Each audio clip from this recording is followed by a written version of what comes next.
Thank you so much for tuning into today's Author Talk series brought to you by the Library Speakers Consortium. The Library Speakers Consortium is a partnership of more than 350 library systems across the United States, Canada, New Zealand, and Australia, with the goal of making Author Talks more accessible to communities of all sizes. I am Brandon Adler, your host and moderator in conversation with each of the acclaimed authors that you will hear from throughout our series.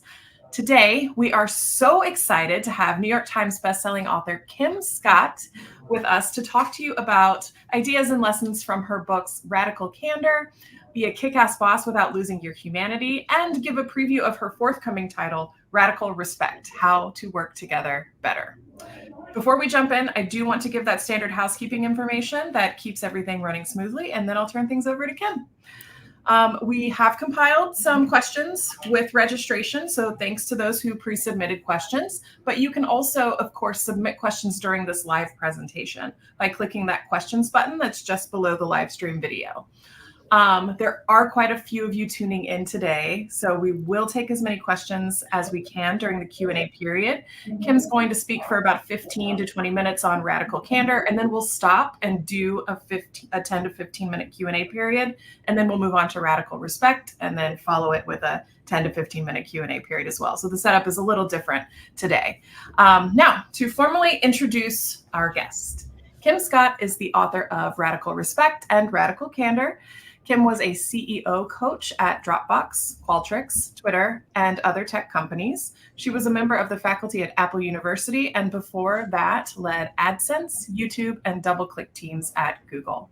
Welcome, Kim. Thank you so much for being here, and I will turn things over to you now. Thank you so much for having me. I'm really excited to get some radical candor on Radical Candor and also to share with you some radical candor. If you write a book about feedback, you're going to get a lot of it. And indeed, I did, and that prompted me to write my next book, Radical Respect. The idea of radical candor is a really simple one. It's basically about caring personally and challenging directly at the same time.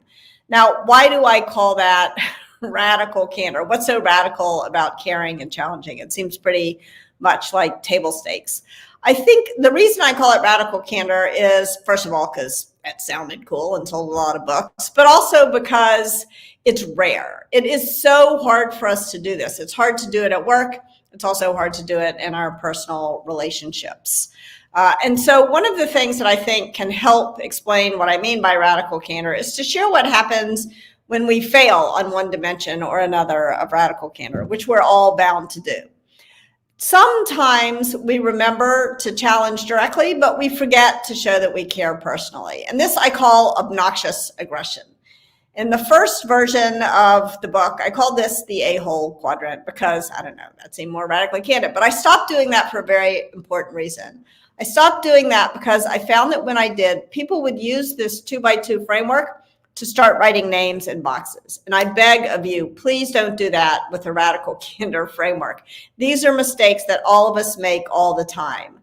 The way to use this framework is to treat it not like a Myers-Briggs personality test with personality attributes, but rather to realize that these are behaviors that we all engage in. And so use this 2x2 framework like a compass to guide specific conversations with specific people to a better place.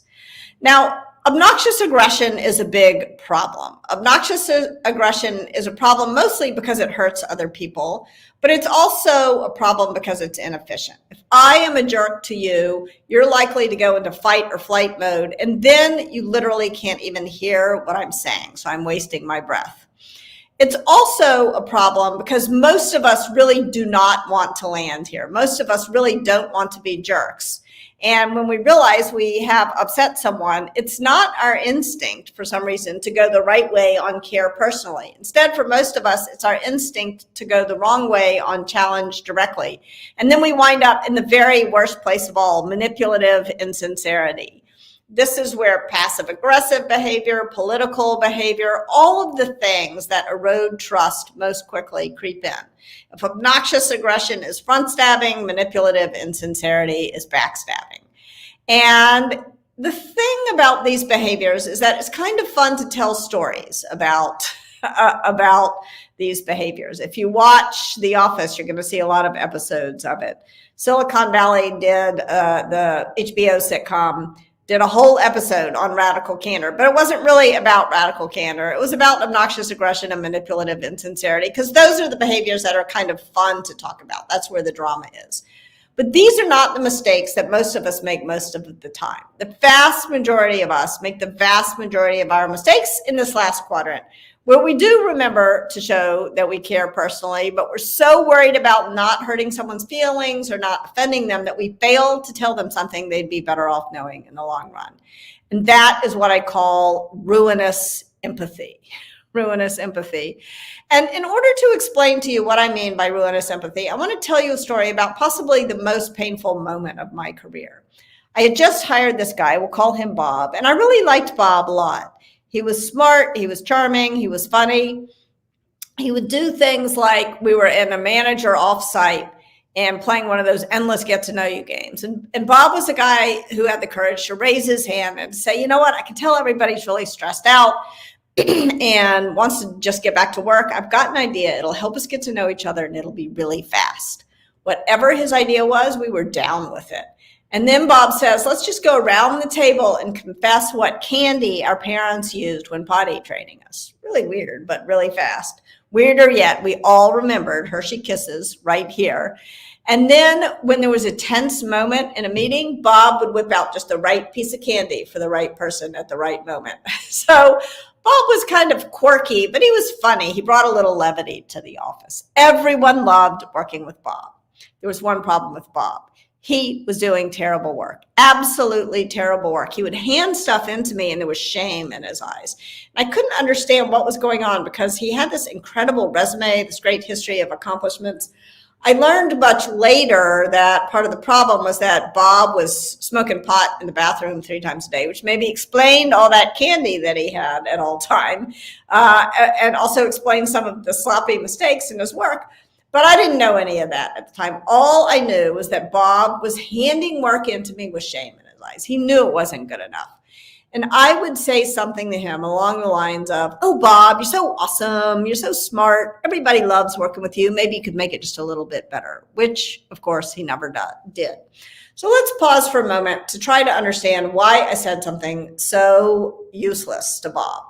Part of it was truly ruinous empathy. I liked Bob, and I really didn't want to hurt his feelings. But if I'm honest with myself, there was something more insidious going on. There was some manipulative insincerity going on because not only was Bob popular, Bob was sensitive.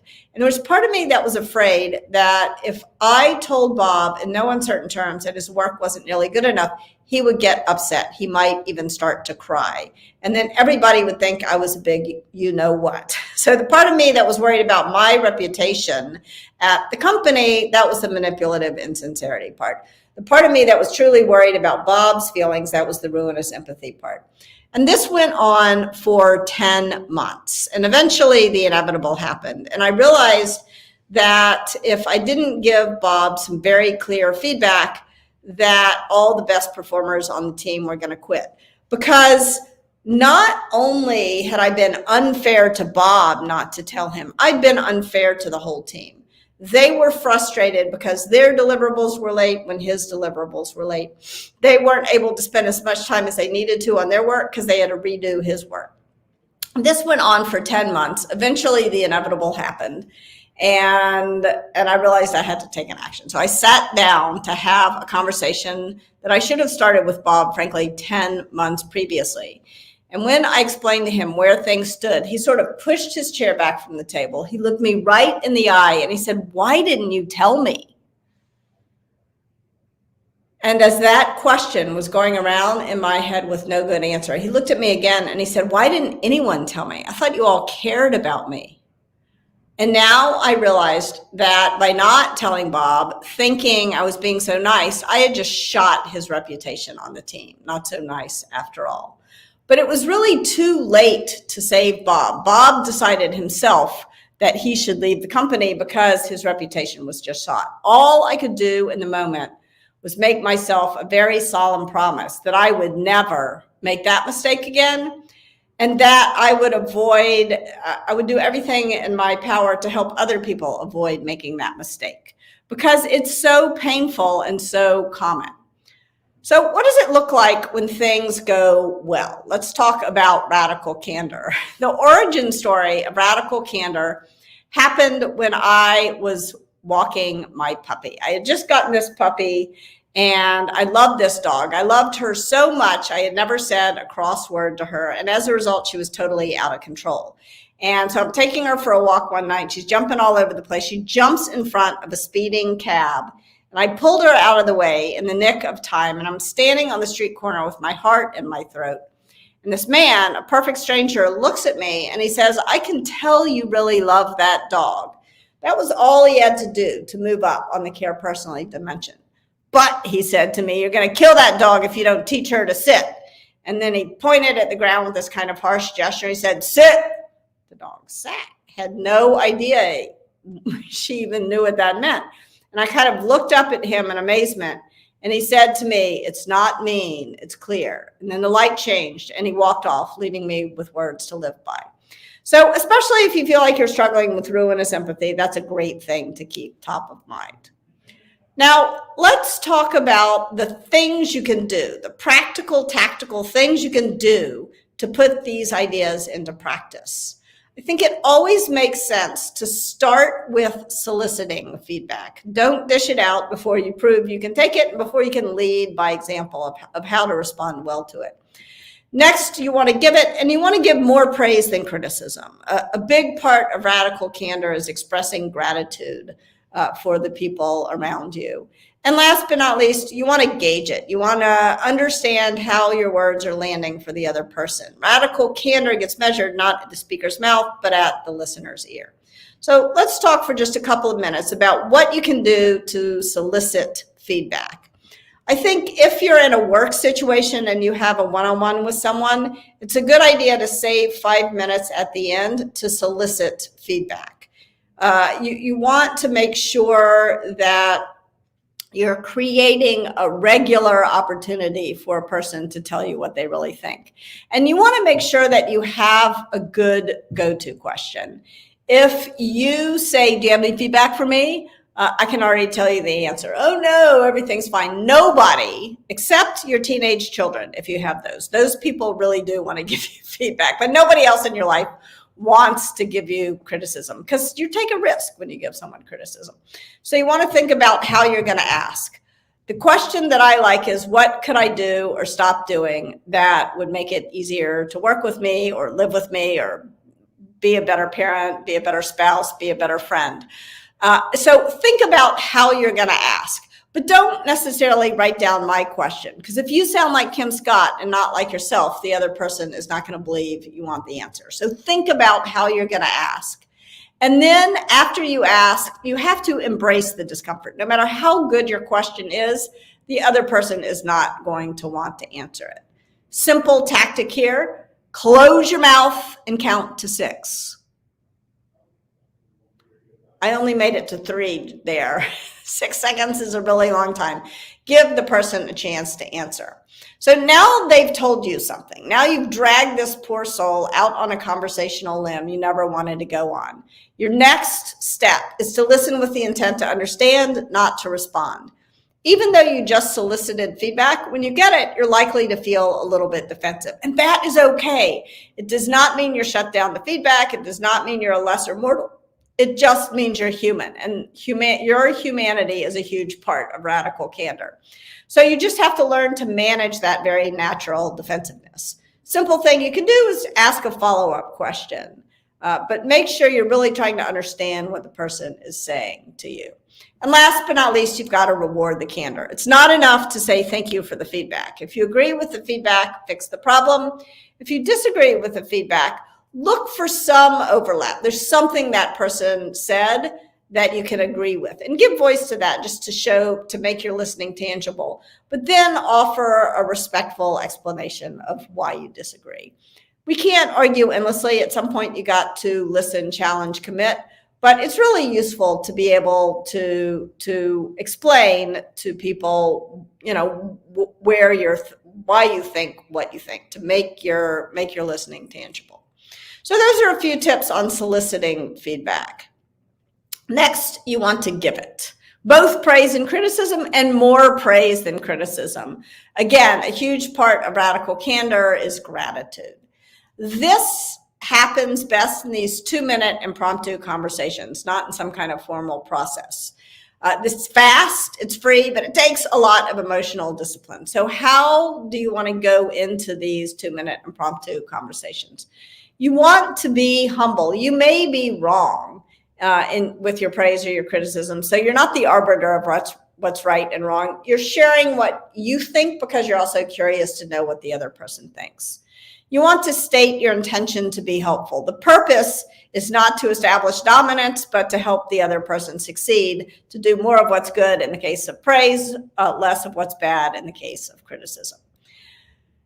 You also want to offer it immediately. Don't save it up. We've all had these relationships where somebody told us something we did wrong months later, and you're like, you've been hanging on to that this whole time. Don't let that happen.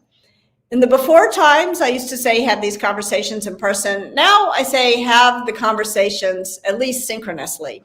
That means on the phone. It does not mean texting. It means talking. It does not mean texting. It does not mean sending an email. And Slack is just a feedback train wreck waiting to happen. So you really want to make sure that there's some give and take so you can gauge how what you're saying is landing, which I'll talk about in a second. You want to criticize in private, praise in public. And whether it's praise or criticism, you don't want to give people feedback about their personality. You want to use core, context, observation, result, next step. So in the meeting, when you said every third word, so in the meeting is the context. When you said every third word, that's the observation. The result, you lost credibility. The next step is visit a speech coach. Same thing with praise. In the meeting, that's the context. When you offered both sides of the argument, that's the observation. The result is you earned credibility. Do more of that is the next step. The reason I call it core and not corn, you have to look on TikTok. Corn means something on TikTok that we're not going to discuss. Last but not least, you want to gauge it. Radical candor gets measured not at your mouth, but at the other person's ear. But how do you know what's going on at the other person's ear? You want to pay attention to how they react and choose the correct vector. I want to reassure you that if you start in a neutral position, usually it'll go well. But if you start at the outer edge of challenge directly, you're likely to wind up in obnoxious aggression. Again, most of the time, this is not going to be a big deal. It'll go smoothly. The person will say, thank you for letting me know, and that'll be that. Your relationship will be better, and whatever you're trying to do together will also benefit. However, there will be times when the person will be either sad or mad, or they'll brush you off. So what do you do in those cases? If the person is sad, this is your cue to move up on the care personally dimension. Don't go zooming over to ruinous empathy and say, oh, it doesn't matter, it's no big deal, because then not only are they sad, they're also confused, because it is a big deal and it does matter. That's why you said it in the first place. What do you do if the person is mad? This is also your cue to move up on the care personally dimension, but it's pretty hard to care personally about someone who's mad at you, maybe even yelling at you. So it can be tempting to go into obnoxious aggression and start yelling back, or to creep away to a self-protective, manipulative insincerity. Don't do that. Take an extra beat to show you care. Try to get curious, not furious. Why is this person so mad? Last but not least, what do you do if the person is just brushing you off? I think the thing to do in this case is to keep going out on the challenge directly dimension even further than you're comfortable going. You may have to say it again, even more directly. You may have to say it 3 or 4 times before you and the person are actually communicating. One of the biggest problems with communication is the illusion that it has happened. So make sure you actually get to clarity with the person. Don't go zooming over to ruinous empathy, and definitely don't talk badly about that person behind their back.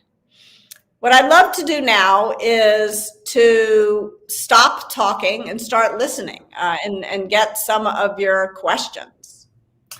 Definitely. We have a great one from Sarah. Okay. Could you please discuss these terms in relation to the gender dynamics that also might be present? I'm constantly grappling with how I interact with my subordinates as a woman.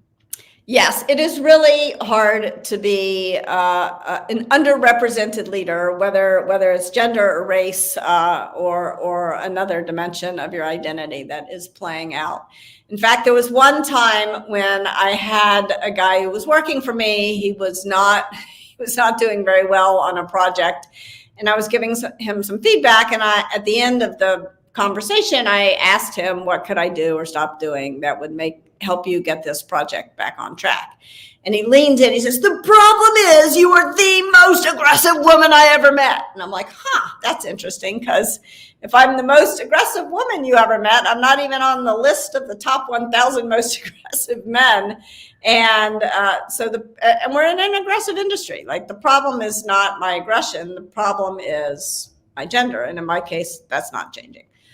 So what I needed to do in that case, and it's tricky. The reason why that situation was so tricky was that I wanted to create an environment where the people who worked for me could give me feedback and feel that they weren't being punished. But at the same time, by not addressing the sort of gendered way that he was talking to me, it was really sort of bullying. I was making it likely that he was going to treat other women at the company even worse than me. I mean, I was his boss. How was he going to treat the women who worked for him? So I think that and this really, I go into much more detail in my next book, Radical Respect, on this topic. I would say, if I'm going to be radically candid with you, I didn't talk about that enough in Radical Candor, but I talk about it a lot in Radical Respect. But I think the short version is, as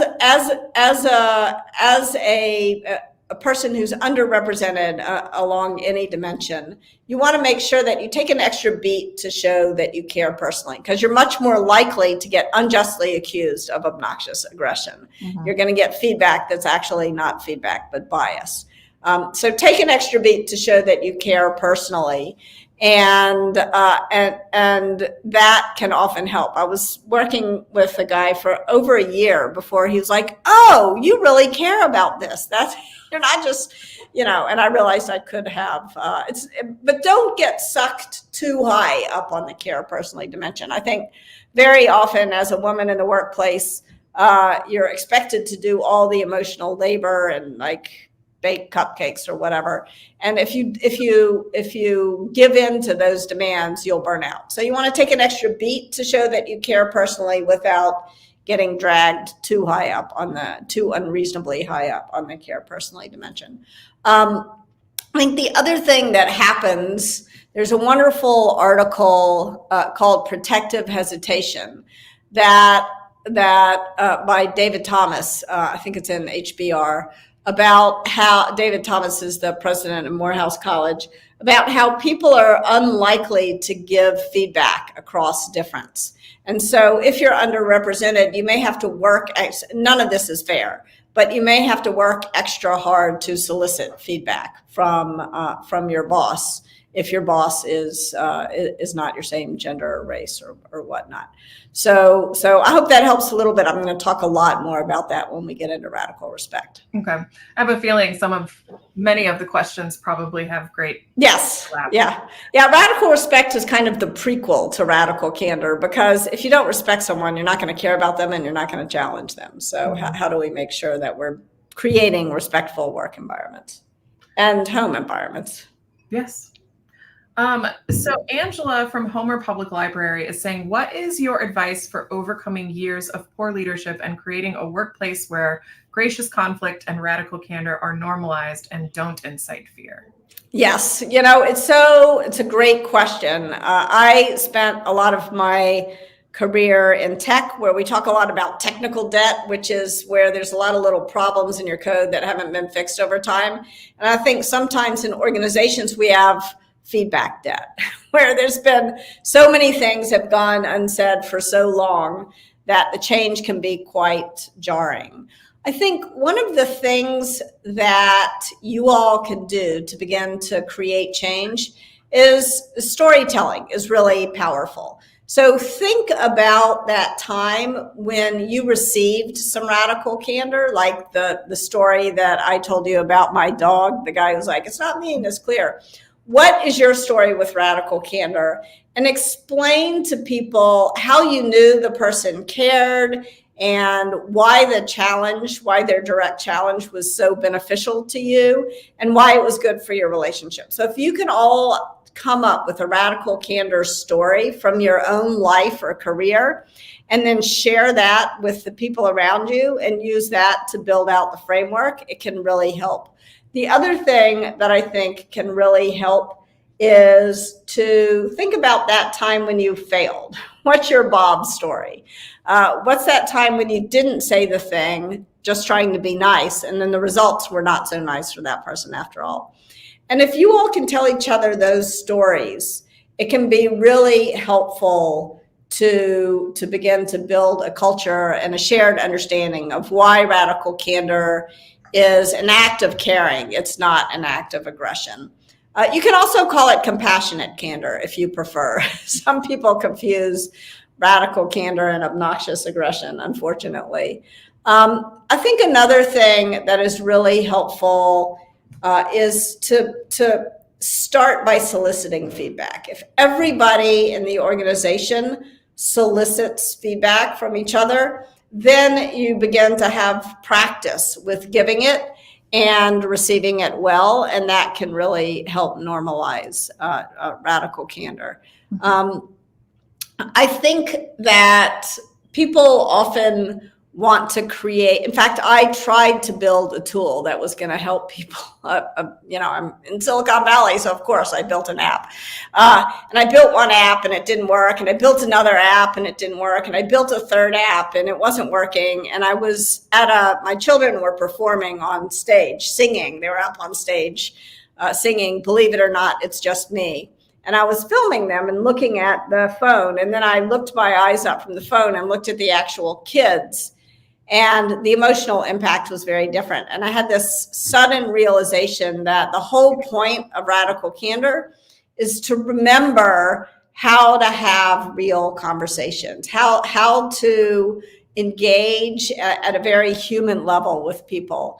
And so it was really important to me that to shut down the app and to do workshops and talks like this with people. Because I think the art of conversation is one that is really important, and the art of building compassion for other people, and that's actually fiction. I think is the best way to begin to experience life in another person's shoes. Is to read novels. I'm going to ask one more question for the sake of time, but this also might put us kind of in the radical respect direction. Sonia is saying, is there a difference between radical candor, radical honesty, and radical transparency? Yes, radical honesty and radical transparency are both, I would classify them as obnoxious aggression, not as radical candor. Honesty is a complicated word. I spent a long time thinking about the word candor. Because if I charge into a room and I say, I'm going to tell you the truth, I'm kind of implying like I've got a pipeline to God and you don't know anything. And that's not a great way to start a conversation. So radical candor is very much a dialogue. And it is a collaborative effort to get to the truth together. And that means I need to be open in sharing my perspective, and I need to be even more open in hearing about your perspective. And that's why I chose candor, because that's what candor implies to me. Radical honesty was developed by someone else and is really just about, sharing your version of the truth and walking away. Same thing with radical transparency, I think was coined by Ray Dalio, and his book Principles is, I don't know, something like 400 pages long, and there's maybe 3 pages on care personally. The other thing about radical transparency is that radical candor is about relationships, and relationships actually do need some privacy. You need to criticize in private. And radical transparency was all about criticizing people publicly, filming it, humiliating them publicly, and that just doesn't work, in my opinion. Yeah, that's why I thought that question might be perfect for then leading into radical respect, because it sounds like there was a lack thereof. Yes, exactly. So Radical Respect, I decided to write Radical Respect shortly after Radical Candor was published. I was visiting a tech company in San Francisco, and I was giving a Radical Candor talk. And the CEO who had invited me had been a colleague of mine for the better part of a decade. She's a person I like and respect enormously. And she's one of too few Black women CEOs in tech, or frankly, in any other sector.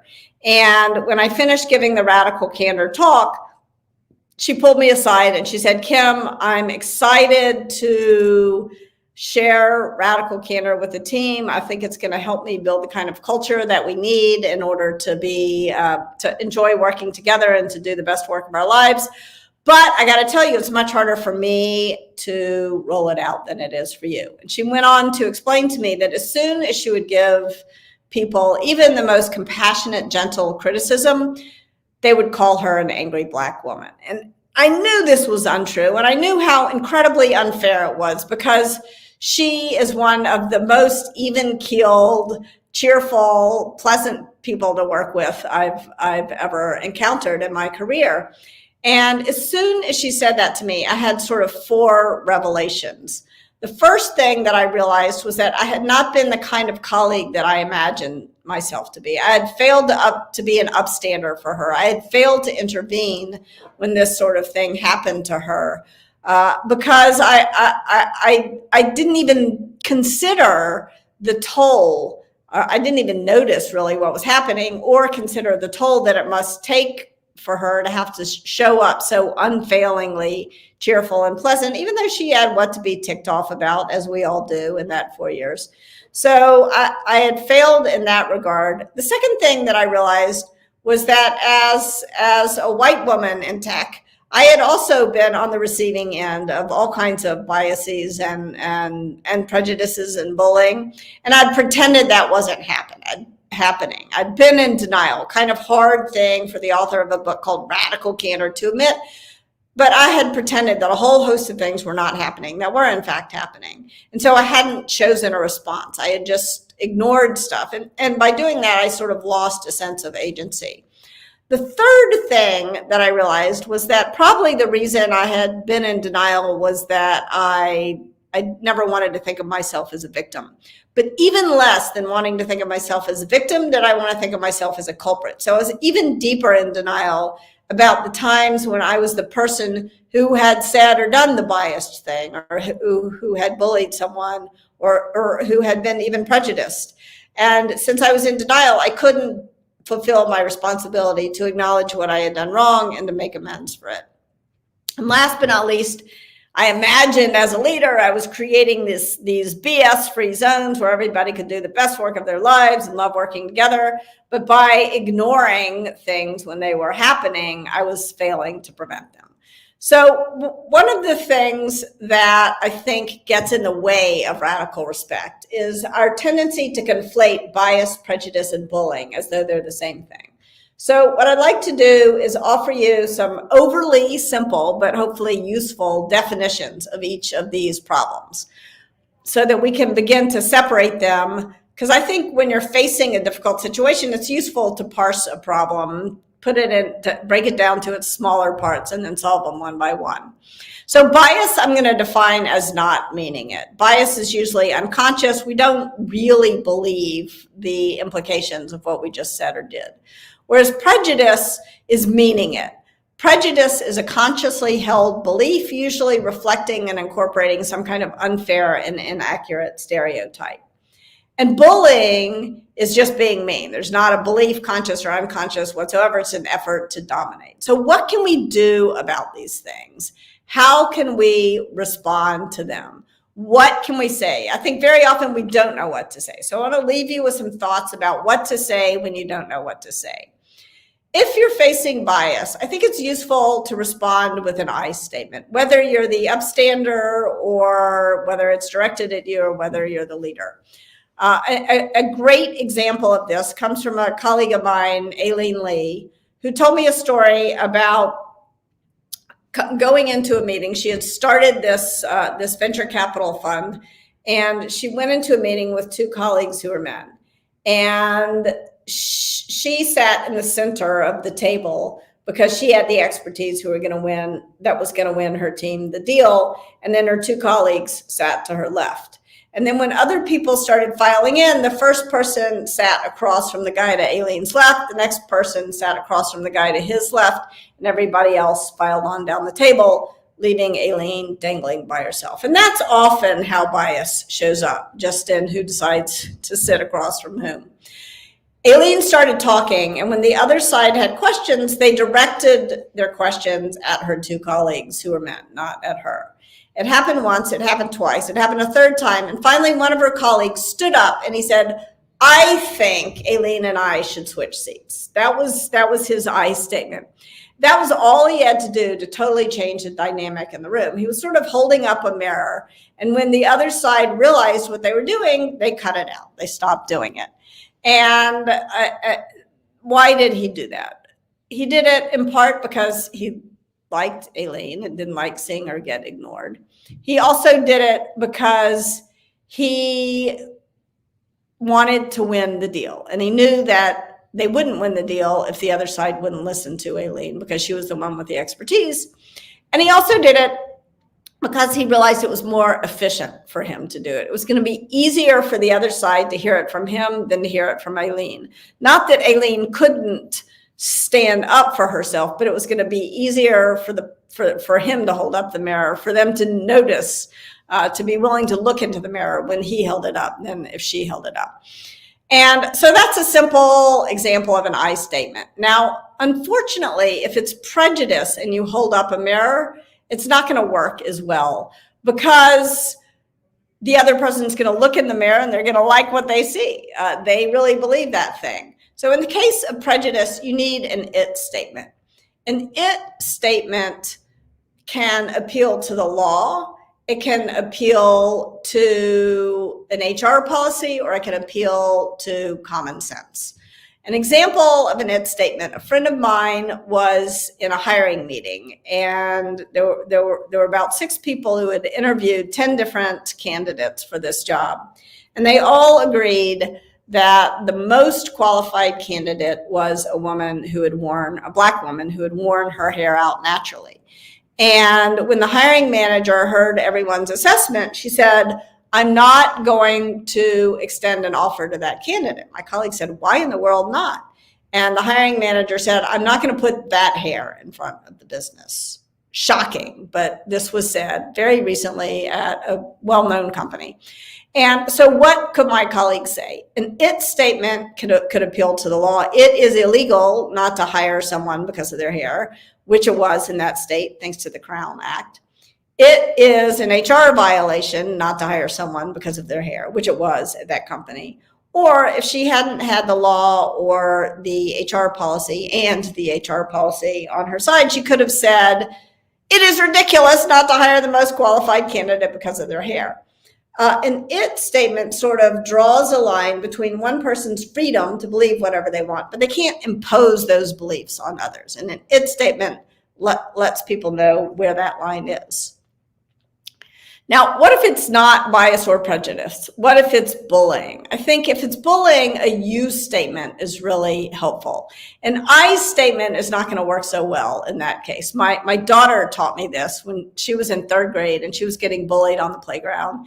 And I said to her, "Tell this kid I feel sad when you blah, blah, blah, blah, blah." And my daughter banged her fist on the table and she said, "Mom, they are trying to make me feel sad. Why would I tell them that they succeeded?" I was like, that is a really good point.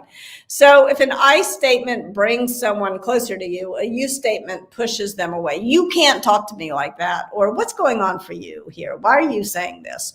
Or even sort of a you non sequitur, like, "Where'd you get that shirt?" The point of a you statement is that you're not accepting what you're not submitting to what they're sending to you. You're in an active stance, making sure that they are responding to your statements. So those are a few thoughts on what to say when you don't know what to say. I think it's really useful to think about how we can all be better upstanders. There's an organization called righttobe.org, and they have this 5Ds sort of rubric that can help you know what to do when you're not sure.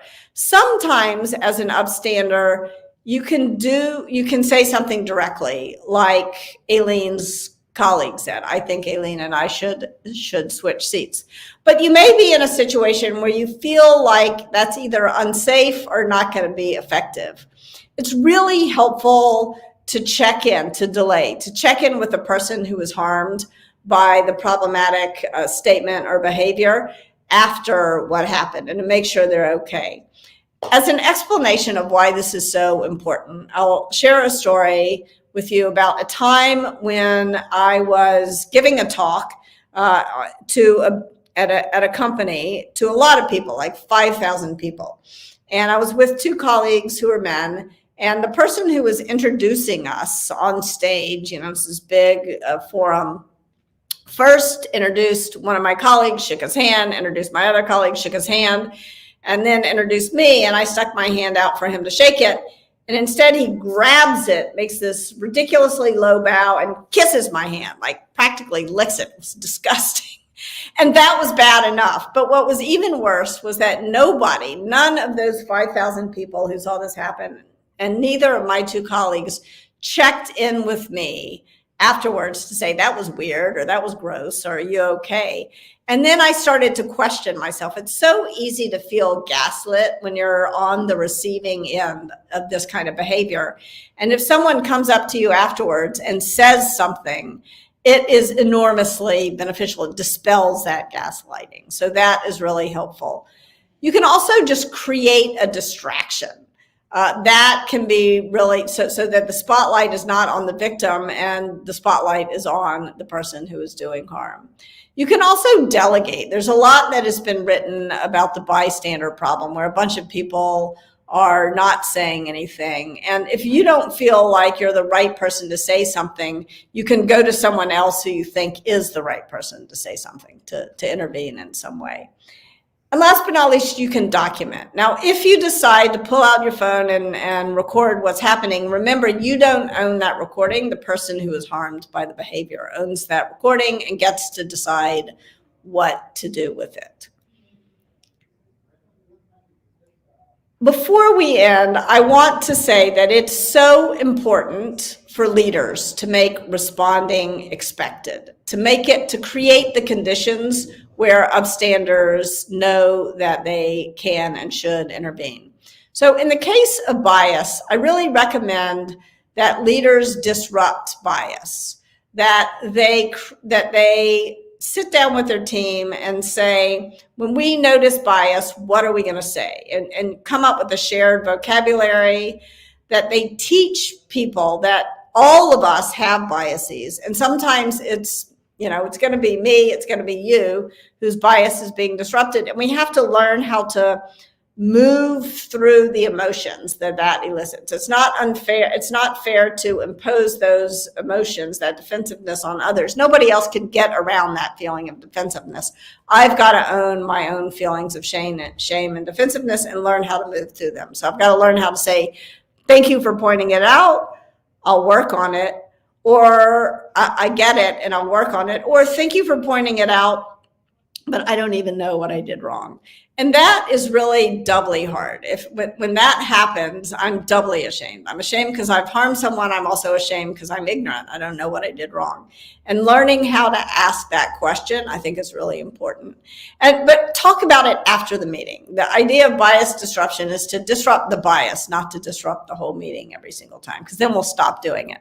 And last but not least, with the bias disruptors, you want to make sure that you have a shared commitment, that you're really going to do this, that you're really going to notice bias and disrupt it in the moment, because bias is it's a thought pattern. And when we ignore it, we actually reinforce a bad thought pattern. In the case of prejudice, you want to create a space for conversation. I said earlier, an it statement can make it clear where the line between one person's freedom to believe whatever they want, but they can't impose their belief on others is.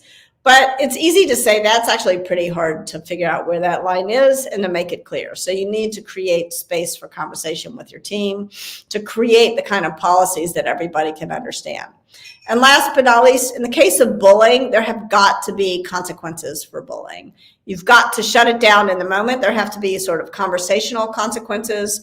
There's got to be compensation consequences. You don't want to give bonuses or high ratings or any kind of reward to people who bully others.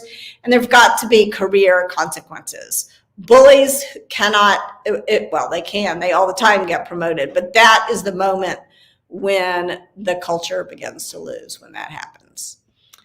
So what I would love to do now is answer your questions, get your thoughts, get some radical candor on all of this, know what you're thinking.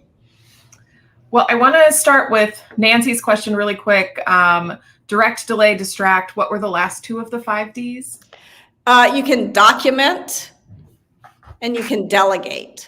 So delegate, if you're on an airplane and you see something strange happen, call the flight attendant button, for example, and tell the flight attendant that they need to deal with this, is an example of delegate. Find, or if you're, in a crowd, catch someone else's eye and say, we should do something. That's delegate. And document could mean you write it down and you send it to the person, or it could mean you record it on your phone. Mm-hmm. Okay, thank you. I just wanted to get that clarification in. So Catherine submitted a question. She said that they originally saw it posted in the comments, but thought it was a great question. So the question is, praise in public and critique in private is a common theme. Does that extend to radical respect? Because it kind of seems like there's a yes.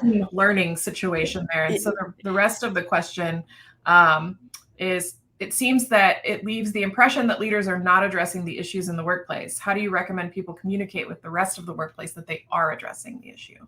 Yeah, so I think that it is really important in the case of bias, it's really important to publicly disrupt it. And I think of bias like it's a correction. It's not criticism of the person. There are obviously, like, let's imagine you're on a baseball team and somebody's running from first to second and they need to head back because the ball's about to get you yell back, so that the person can run back in time. You don't give them, private criticism later. So I think there are corrections that can happen and that should happen in public. And that's different from criticism. There's a fine line. I mean, debate also has to happen in public. But saying, I think that's wrong is something you could say publicly. But saying you're intentionally getting this wrong is a conversation that needs to happen in private. I think behind the question, there's also there's a problem that sometimes a person will, for example, get fired because they've harassed someone at work, for something egregious. But because of privacy laws, the company can't say publicly what happened. And that is a tricky situation. So I would say get advice in that case. Get advice from your lawyer, but remember that you are driving the bus. Your lawyer is just telling you what the risks are. And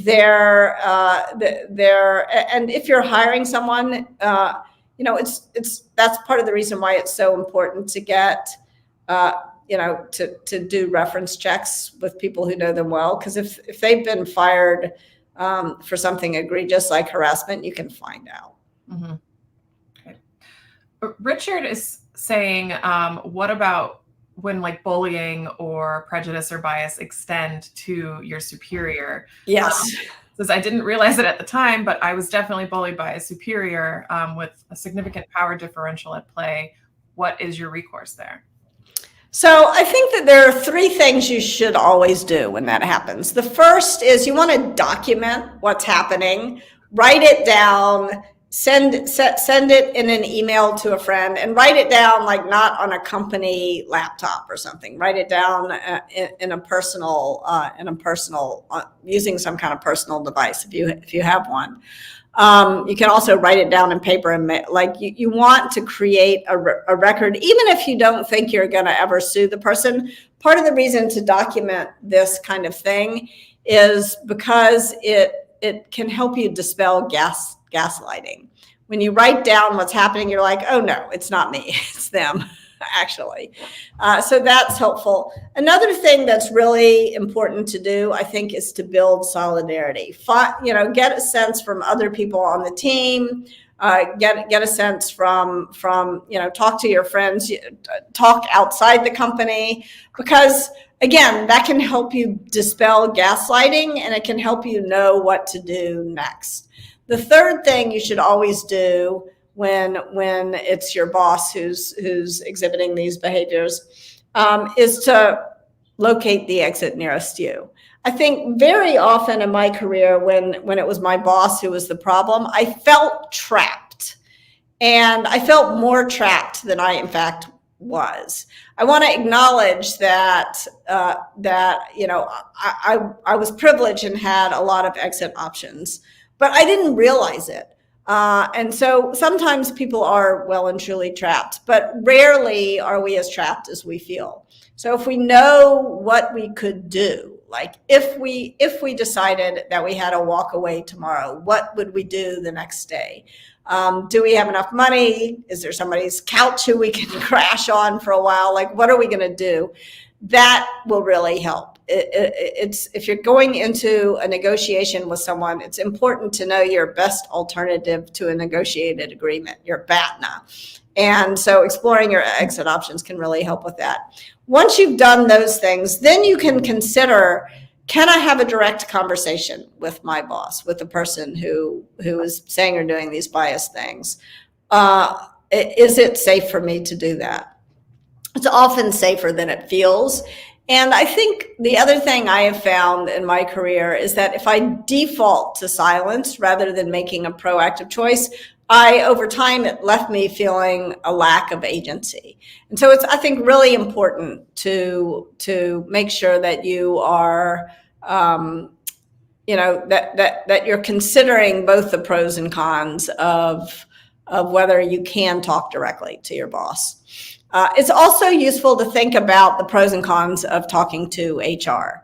And very often, HR will help you solve the problem. But I also want to acknowledge that there are some situations where HR is more part of the problem than the solution, where they're going to be defending your boss and not you.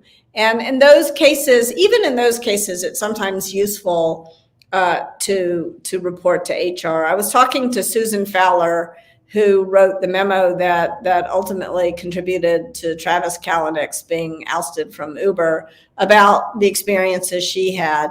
And if you read her blog post, she knew that HR was part of the problem at Uber, not part of the solution, but she kept reporting to them because that was part of the documentation that she was doing to show that this was a problem. So you want to sort of figure out what the deal is with HR, and then how to approach the way that you report these things to HR. You can tell your story publicly. One of the things that I think has been really in Black Lives Matter is that people now feel more able to tell their story publicly, and that can be an important part. And then there's always you can take legal action. So those are your next responses. When the bad behavior is coming from someone more powerful than you in the organization. Kind of in the same vein, Sarah is asking, as someone with a disability and a female, it is incredibly tricky navigating situations in which blatant discrimination occurs. Yes. Do you have any guidance as to how to be forthcoming about having a disability without people taking advantage of that by indicating that I have a weakness or require advantages? In other words, if I'm forthcoming with how to interact with me, some respond inappropriately. However, if I don't address it, then it's difficult for me to navigate certain situations. Yeah, I mean, I'm so sorry. It's exhausting. It shouldn't be your job to educate the people around you. And yet so often it is our job. So I think that sharing openly with people, again, if you know what your exit options are, and if it goes too bad, you can change. If you're able to change job, it's more helpful. But I have found it's always better to create the conditions for people to do the right thing, because often they do. Like, it is astounding, but often they do the right thing if you create the conditions and you say, here's the deal, here's the deal, here's how this would work for me, but also what could I do differently that would make this work for you? And then if they do the wrong thing, that was part of Susan's continued reporting to HR, then you're, and you document them doing the wrong things after you've created the conditions for them to do the right things. Then you can figure out if you want to take legal action or tell the story publicly, or leave that situation. Mm-hmm. So a question from Lori says, all the managers at my company are currently reading Radical Candor for our book club. Do you have any suggestions for the best way to lead a discussion meeting? I'd love to use the session as a workshop to help us put Radical Candor into practice. The book club discussion questions I found online ask for specific examples, and I'm worried participants may not feel comfortable speaking about specific examples or people in a large group context. How do I do this respectfully?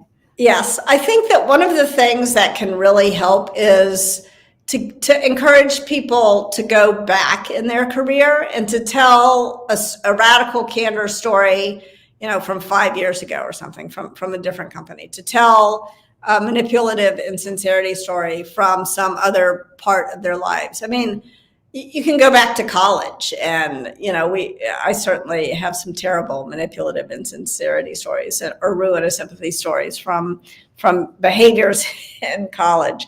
So I think that can help. I think the other thing that can help is if you're the leader in this conversation, if you're going to tell stories about each of the quadrants, you always want to make yourself vulnerable. So in Radical Candor, don't tell a story about how wonderful a leader you were and this great radical candor you gave someone, but tell about a time when you made a mistake and someone else told you about the mistake. If you're going to talk about ruinous empathy, don't talk about a time when someone was ruinously empathetic towards you and it hurt you. Talk about a time when you were making the mistake of ruinous empathy and it hurt someone else. I think making yourself vulnerable in that way will often really help other people open up. One of the talks that I gave that's still on YouTube, and I gave it First Round Capital. And when I talked about being a jerk, I talked about someone else being a jerk, and I got feedback. And now when I give the talk, I talk about I'm the one who was the jerk. I'm the one who was obnoxiously aggressive. And I think that makes for a much better talk. So that can help. I think also, one of the things that can help, I write about this in Radical Candor, is I used to bring a daisy, whoops-a-daisy. And if you're reading the physical book, you'll see that I called it Whoops the Monkey. And I got some feedback about Whoops the Monkey, that was actually a racist thing to do because of animalization. The people on my team who were Black did not feel comfortable nominating themselves for Whoops the Monkey. So I now recommend bringing in Whoops-a-daisy instead. And the idea is that I share with the whole team a mistake that I made. And I explain the reason I'm sharing with you this mistake is to help you avoid making that that same mistake. And also to create an environment in which it is safe for us to be self-critical. And when it's safe to be self-critical, it's often safer to be to share your criticism of others with them in a way that is caring. Mm-hmm. Do we have time for one more question? Sure. Okay. So Connor is saying, and I think Rob earlier said something about narcissism, but Connor's question is, how can you help someone who does not take feedback and criticism well to see the light and get on board with constructive feedback? Yes. So I think if the person is sad or mad, that is your cue to move up on the care personally dimension. And that can be hard, especially if the person is mad. It's pretty hard to show that you care personally, especially if they're yelling at you or something. And so in that moment, I recommend get curious, not furious. So to move up on the care personally dimension. And then sometimes the person just brushes you off. And that's where you have to keep moving out on the challenge directly dimension. So sort of be aware of what's happening and what you have to do to get towards radical candor. There's actually, I haven't read this book, but it's on my list. There's a book, I think it's called Sociopath. It's written by a woman who is diagnosed with this, and she talks about how to work with her and how she works with others. And I think we are so harsh in these terms. So that's another example of getting curious, not furious. Try to figure out how to create consequences for behavior that's harmful to others, but not to sort of judge the other person. Try to be open to how can I work better with this person. Mm-hmm. I've seen that book too. I think it's Patrick something. I think a woman. It is. Yeah, it is a woman. Her last name is Patrick. We'll look it up and we'll send it. Her first name is Patrick, like I'm Brandon. So. Oh, okay. Sorry, I'm wrong.